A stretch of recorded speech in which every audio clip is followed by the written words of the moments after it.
محمد رسول الله والذين معه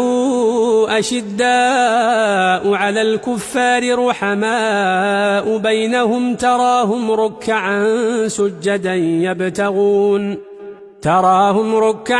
سجدا يبتغون فضلا من الله ورضوانا سيماهم في وجوههم من أثر السجود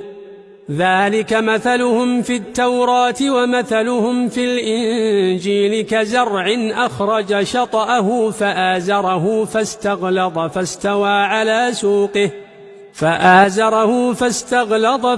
على سوقه يعجب الزراع ليغيظ بهم الكفار وعد الله الذين آمنوا وعملوا الصالحات منهم مغفرة وأجرا عظيما.